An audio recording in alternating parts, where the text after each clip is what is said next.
I did a video showing how my son made me these with his 3D printer.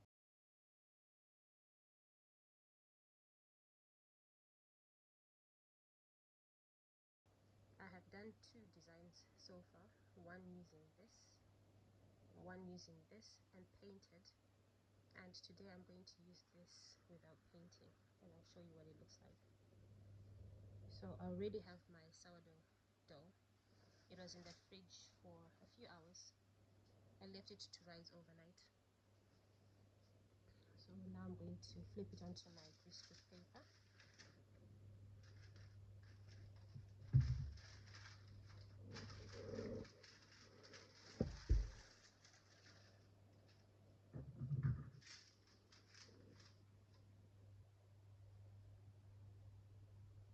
Brush some of this rice flour off. I use rice flour so that my bread doesn't stick into the banneton, which is the bread basket. Comes in different sizes and shapes. This is a 6-inch round one, but I have another one which is about 9 inches round, and I also have an oval one. So it just depends on the size that you choose and the shape that you choose. I like this one the most. It works really well for my bread.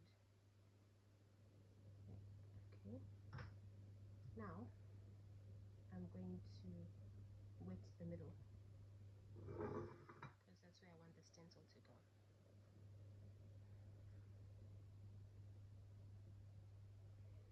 Big enough for this. It's so difficult. This way or this way?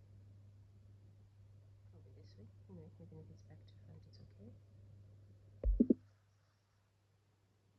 I'm gonna press it down so that the shape looks better, so that the shape can actually go into the bread. Since the stencil and I want the shape to show out, I'm just going to press it gently into the dough. Okay, so I want this part to stand out, so the next step is to put some rice flour on top of the bread.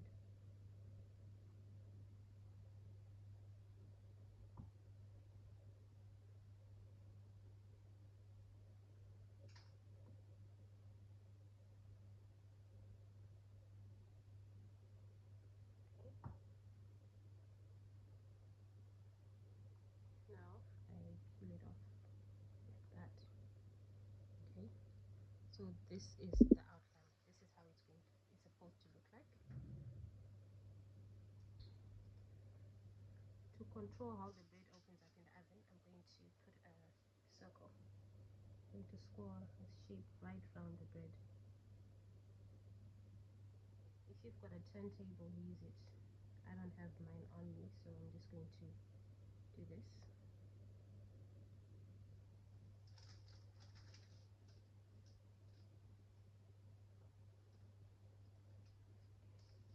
It's gone right round.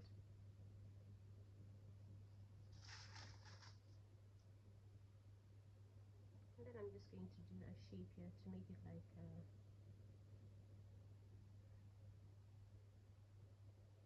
what do you call that, where you put a frame, a picture frame.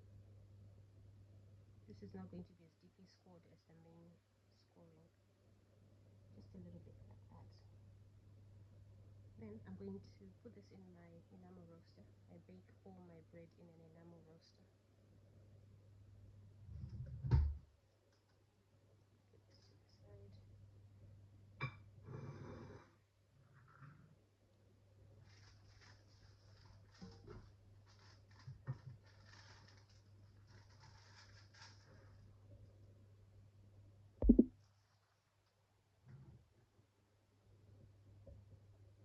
When I lifted it up, it kind of like closed up a little bit, just a little bit on the edge there. So I'm just going to cut it again so that it doesn't interfere with the rising. Okay.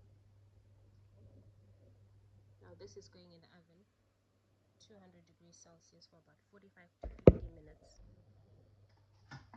I bake it like this with the lid closed, and I do not preheat the pot or I don't preheat the oven.